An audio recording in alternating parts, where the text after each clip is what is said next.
அனைவருக்கும் வணக்கம்.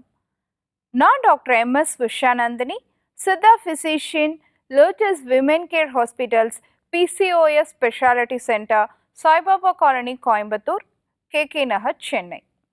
இனியவை என்ற நிகழ்ச்சியில் தொடர்ந்து நம்ம பெண்கள் சார்ந்த பல ஆரோக்கிய குறிப்புகளை பார்த்துட்டே வரங்க.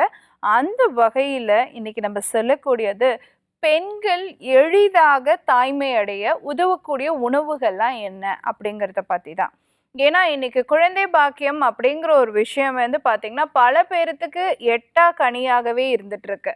ஒரு நாளைக்கு 4 திருமணம் நடக்குது அப்படின்னு சொன்னால் அதில் 2 பேருக்கு உடனடியாக குழந்தை பாக்கியம் கிடைக்குது, 2 பேருக்கு தள்ளி போய்கிட்டே இருக்கு. ஸோ அந்த மாதிரியான காரணங்கள் இன்னைக்கு நம்மளுடைய உணவு முறை, வாழ்வியல் முறை ஒரு காரணமாக இருக்கு. ஆனால் அதில் முக்கியமாக அது எல்லாமே சேர்ந்து கருமுட்டையினுடைய வளர்ச்சியும் அது வெடித்து வெளியே வரக்கூடிய தன்மைன்னு சொல்லக்கூடிய ஓவிலேஷனையும் பாதிக்கக்கூடியதாக இருக்குது. ஸோ கருமுட்டை வளர்ச்சியையும் சீர்படுத்தணும், அதே சமயம் ப்ராப்பராக அந்த ஓவிலேஷன் சைக்கிளும் நடக்கணும். கருமுட்டை நல்லபடியாக வெடித்து வெளியே வந்து அது கரு உருளத்துக்கான தன்மையும் அடையணும், கரு நல்லா பதிஞ்சு வளரணும், அந்த கருவில் பிறவி குறைபாடு எதுவும் வராமலும் இருக்கணும். இந்த மாதிரியான உணவுகள் இருக்கா அப்படின்னு கேட்டிங்கன்னா கண்டிப்பாக இருக்குது. அதுதான் இன்றைக்கி நம்ம சத்து மாத்திரைகளாக சாப்பிட்டுக்கிட்டு இருக்கோம். ஆனால் அது உணவுலேயே நம்மளால் பெற முடியும். அந்த மாதிரி உணவு முறைகள் என்ன அப்படின்னு பார்த்திங்கன்னா, முதல்ல பாதாம், பாசிப்பயிறு, இது ரெண்டையுமே வச்சுக்கோங்களேன். பாதாம் இரவில் ஒரு 4-5 பாதாம் நைட்டில் ஊற வச்சு காலையில் எம்டி ஸ்டொமக்கில் சாப்பிட்ணும். பாசிப்பயிறு முடிஞ்ச வரைக்கும் வாரத்துக்கு ஒரு 2-3 நாள் சுண்டெல்லாம் நம்ம எடுத்துக்கலாம். இல்லைன்னா பாசிப்பயிரில் பெசரட்டுன்னு ஒரு தோசை செய்வாங்க இல்லையா, அந்த மாதிரியும் நம்ம எடுத்துக்கலாம். இந்த மாதிரி எடுக்கும் பொழுது அதில் என்ன நன்மை கிடைக்குது அப்படின்னு பார்த்தோன்னா, அதில் அதிகப்படியான புரோட்டீன் நமக்கு கிடைக்கும். இன்றைக்கி கருமுட்டை வளர்ச்சியில் முக்கியமான சத்தே புரோட்டீன் தான். ஸோ புரோட்டீன் நமக்கு கிடைச்சிரும். அது கூடவே நார்ச்சத்தும் நமக்கு கிடைச்சிரும். ஸோ ஃபைபரும் கிடைச்சிரும். அப்போ வெயிட் லாஸும் ஈஸியாக கிடைச்சிரும், ஹார்மோன் சமச்சீரும் கிடைச்சிரும். அதுக்கப்புறம் அதில் ஃபோலிக் அமிலம் அதிகமாக இருக்குது, அதனால கருமுட்டை நல்லா வளர்கிறதுக்கு சப்போர்ட்டிவாக இருக்கும். இது முதல் விஷயம். ரெண்டாவது பார்த்தீங்கன்னா ஃப்ளாக்ஸ் சீட்ஸ்ன்னு சொல்லக்கூடிய ஆலிவ் விதை.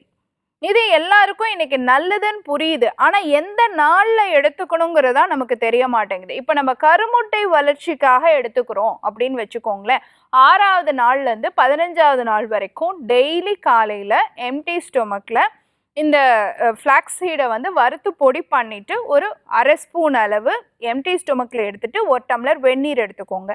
அந்த மாதிரி ஃப்ளாக்ஸ் சீடு எடுக்கும் பொழுது அதில் ஜிங்க், செலீனியம் இந்த மாதிரி உயிர் சத்துக்கள் அதிகமாக இருக்குது. கூடவே உயிர் வேதியியல் பொருட்கள் இருக்குது. அது கூடவே ஃபோலிக் அமிலமும் இருக்குது. ஸோ இது எல்லாமே சேர்ந்து கருமுட்டை வளர்ச்சியும் சீர்படுத்தும், கருமுட்டை நன்கு பதிஞ்சு வளர்கிறதுக்கும் சப்போர்ட்டிவாக இருக்கும். அடுத்து பார்த்தீங்கன்னா நெல்லி, இழந்தை இந்த மாதிரியான பழங்கள். இந்த நெல்லி, இழந்தையில் அப்படி என்ன முக்கியமான சத்துக்கள் இருக்குது அப்படின்னு கேட்டிங்கன்னா, நமக்கு எல்லாத்துக்கும் தெரியும் வைட்டமின் சி சத்து அதில் அதிகமாக இருக்குது அப்படின்னு சொல்லிட்டு. இது என்ன பண்ணுதுன்னா, நம்ம கருப்பையில் இருக்கக்கூடிய நோய் தொற்று கிருமிகளை சீர்படுத்துது. குழாய்களில் இருக்கக்கூடிய ஃபெலோப்பியன் டியூப்ல இருக்கக்கூடிய அடைப்பை சரி செய்யக்கூடியதாக இருக்கு. கரு பதிஞ்சு வளர்றதுக்கு சப்போர்ட்டிவாக இருக்கு. நோய் தொற்று கிருமிகள் அதுக்கப்புறம் கரு பதிஞ்சு வளர்ந்து ஒருவேளை அது பாதிக்காமல் இருக்கிறதுக்கும் இது துணை புரியக்கூடியதாக இருக்கு. ஸோ டெய்லி ஒரு பெரிய நெல்லிக்காய் சாப்பிட்டோம் அப்படின்னாலே இந்த கருமுட்டை வளர்ச்சி சீராக இருக்கும். நம்ம சீக்கிரம் தாய்மை அடைகிறதுக்கும் அது ரொம்ப சப்போர்ட்டிவாக இருக்கும். அடுத்து பார்த்தோன்னா மோர், பட்டர் மில்க் அவ்வளோ பெரிய இந்த கருமுட்டைக்கு சப்போர்ட் பண்ணுமா அப்படின்னு கேட்டிங்கன்னா, இன்னைக்கு காலகட்டத்தில் குடல் ஆரோக்கியம்ங்கிறது நம்ம எல்லாத்துக்குமே முக்கியம்னு தெரியும். ஆனால் அந்த குடல் ஆரோக்கியத்தை மேம்படுத்தி கொடுக்கக்கூடிய ஒரு உணவுப் பொருளாக இருக்கக்கூடியதான் இந்த மோர். ஸோ நல்ல தயிரை நம்ம சிலுப்பி வெண்ணெய் எடுத்துட்டு மிச்சமாக இருக்கக்கூடியதான் இந்த தண்ணியாட்டம் இருக்கக்கூடிய மோர். எல்லாம் என்ன பண்ணுறோன்னா தயிரை மிக்சியில் போட்டு அடிச்சுட்டு அதை மோர்னு சொல்கிறோம். அப்படி கிடையாது. நம்ம அதில் இருக்கக்கூடிய அந்த ஃபேட் மாலிகல்ஸை பிரேக் பண்ணி அதை சரி பண்ணுறது தான் மோர் அப்படிங்கிற ஒரு ப்ராசஸே, கடைதல் அப்படிங்கிறது. ஸோ அந்த மாதிரி திரிச்சு கடைஞ்சி நம்ம எடுத்துக்கிற அந்த மோருக்கு தான் இந்த தன்மை உண்டு. அந்த மோர் குடல் ஆரோக்கியத்தை மேம்படுத்துவதன் மூலமாக ஈஸ்ட்ரோஜன், ப்ரொஜெஸ்ட்ரான் லெவலை பேலன்ஸ் பண்ணுது. FSH LH லெவலை பேலன்ஸ் பண்ணுது.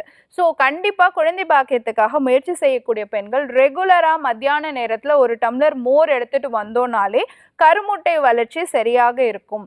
எல்லாம் நினைப்பீங்க, மாத்திரை மருந்து எடுத்துக்கிறது இது எல்லாத்தையும் தாண்டி ஃபிசிக்கல் ஆக்டிவிட்டீஸ் பண்ணுறோம், இதெல்லாம் சரி பண்ணாததை ஒரு டம்ளர் மோர் சரி பண்ணுமா அப்படின்னு கேட்டிங்கன்னா நிச்சயமாக சரி செய்யும் அப்படிங்கிறத நம்ம தெரிஞ்சுக்கணும்.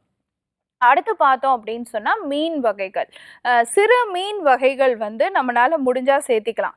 ஏன் இந்த மாதிரி சேர்த்திக்கணும் அப்படின்னு சொல்லி கேட்டிங்கன்னா, இன்றைக்கி கருமுட்டை வளர்ச்சி அப்படிங்கிறதோடு சேர்த்து அந்த நம்மளுடைய கருக்குழாய்களில் அடைப்பு வருது, டியூபல் எக்டோபிக் ப்ரெக்னன்சி வருது அப்படின்னு சொன்னாலே டியூப் மூமெண்ட்டில் யூட்ரஸோட மூமெண்ட்டில் டிஸ்டர்பன்ஸ் இருக்குதுன்னு அர்த்தம். அது வந்து சரி பண்ணக்கூடிய தன்மை omega-3 அண்ட் omega-6 ஃபேட்டி ஆசிட்ஸுக்கு இருக்குது, வைட்டமின் ஈக்கு இருக்குது. இந்த சத்து நிறைந்ததாக இருக்கிறதா சிறுமீன் வகைகள். ஸோ இதை எடுத்துக்கும் பொழுது அந்த கருமுட்டை நல்லா ட்ராவல் ஆகிறதுக்கும் கருப்பையில் நல்லா பதிஞ்சு வளர்கிறதுக்கும் எம்ப்ரியோட இம்ப்ளான்டேஷனுக்கும் சப்போர்ட்டிவாக இருக்கும்.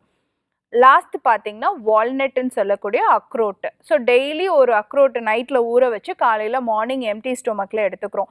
இதில் இருந்துக்கூடிய omega-6 ஃபேட்டி ஆசிட்ஸ் இது வந்து பார்த்தீங்க அப்படின்னு சொன்னால் கருமுட்டையினுடைய வளர்ச்சியை மேம்படுத்தி கொடுக்கும்.